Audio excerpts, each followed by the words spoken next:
వరుసగా 5వ రోజు సీఎం రేవంత్ రెడ్డి ఢిల్లీ పర్యటన కొనసాగుతోంది. ఇవాళ మరోసారి అధిష్టానం పెద్దలతో CM Revanth Reddy, deputy CM Bhatti Vikramarka, మంత్రులు ఉత్తమ్, శ్రీధర్ బాబులు సమావేశమవుతారు. మంత్రివర్గ విస్తరణ, పీసీసీ నియామకం, చేరికలు, రాష్ట్రంలో తాజా రాజకీయ పరిస్థితులపై హైకమాండ్తో చర్చిస్తారు. ఉమ్మడి నిజామాబాద్, ఆదిలాబాద్, హైదరాబాద్, రంగారెడ్డి జిల్లాల నేతలకు మంత్రివర్గంలో స్థానం కల్పించే అవకాశం కనిపిస్తోంది.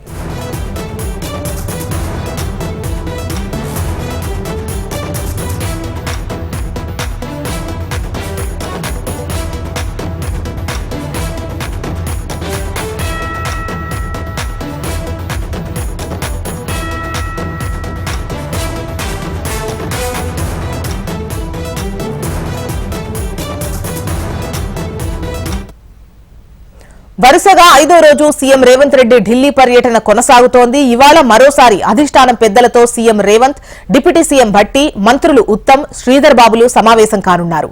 మంత్రివర్గ విస్తరణ, పీసీసీ నియామకం, చేరికలు, రాష్ట్రంలో తాజా రాజకీయ పరిస్థితులపై హైకమాండ్తో చర్చిస్తారు. ఉమ్మడి నిజామాబాద్, ఆదిలాబాద్, హైదరాబాద్, రంగారెడ్డి జిల్లాల నేతలకు మంత్రివర్గంలో స్థానం కల్పించే అవకాశం ఉంది. ఇక మరిన్ని వివరాలు అందించేందుకు శిరీష్ సిద్ధంగా ఉన్నారు. శిరీష్,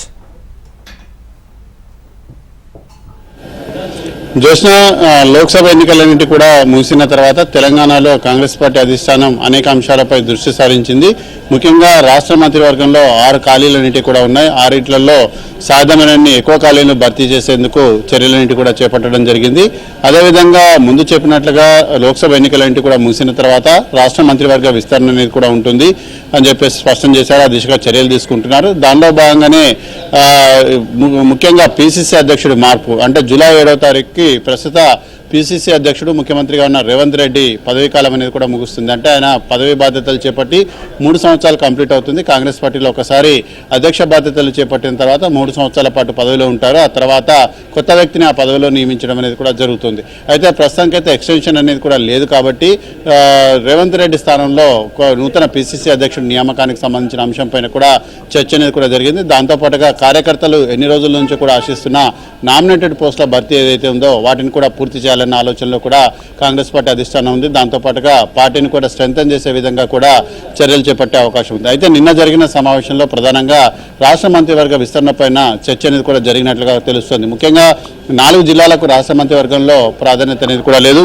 హైదరాబాద్, రంగారెడ్డి, నిజామాబాద్తో పాటు ఉమ్మడి ఆదిలాబాద్ జిల్లాలు ఏవైతేనో ఈ జిల్లాలకు ప్రాతినిధ్యం అనేది కూడా లేదు. కాబట్టి ఈ 4 జిల్లాల నుంచి ప్రాతినిధ్యం అనేది కూడా కల్పించే విధంగా చర్యలు చేపడతారని చెప్పేసి కూడా సమాచారం. అయితే ఈ రోజు కూడా కాంగ్రెస్ పార్టీ అధిష్టానంతో ఈ విషయంపైన చర్చలన్నిటి కూడా జరిగే అవకాశం ఉంది. ఆ తర్వాత మంత్రివర్గ విస్తరణపై ఉన్న ఒక స్పష్టత అనేది కూడా రావచ్చు. అయితే మంత్రివర్గంలోకి ఎంతమందిని తీసుకుంటారనేది కూడా చూడాల్సి ఉంది. ఆదిలాబాద్ నుంచి కనుక చూసినట్లయితే ఉమ్మడి ఆదిలాబాద్ నుంచి ప్రేమ్ సాగర్ రావు మంత్రివర్గంలో స్థానం ఆశిస్తున్నారు. ఆయన పేరును పరిశీలించే అవకాశం ఉంది. ఎందుకంటే ఉమ్మడి ఆదిలాబాద్ జిల్లా నుంచి ఒక్కరికి కూడా మంత్రివర్గంలో స్థానం లేదు. అదేవిధంగా నిజామాబాద్ నుంచి సుదర్శన్ రెడ్డి లాంటి వాళ్లకు అవకాశం అనేది కూడా కల్పిస్తారన్న ప్రచారం జరుగుతుంది.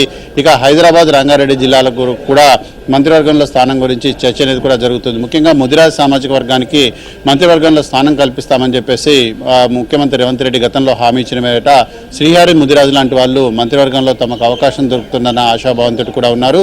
దాంతోపాటుగా ముస్లిం మైనార్టీ సామాజిక వర్గం నుంచి కూడా ఎవరు కూడా లేరు కాబట్టి, అయితే ఎవరు కూడా ఎమ్మెల్యేలు కూడా గెలవలేదు కాబట్టి ఎమ్మెల్సీలుగా ఉన్న వాళ్ళను మంత్రివర్గంలోకి తీసుకునే అంశాన్ని కూడా పరిశీలించాలన్న డిమాండ్ అనేది కూడా వినిపిస్తుంది. దీనిపైన కూడా కసరత్తు అనేది కూడా జరిగింది.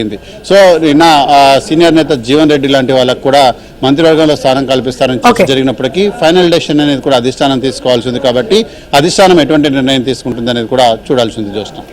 రైట్ శిరీష్.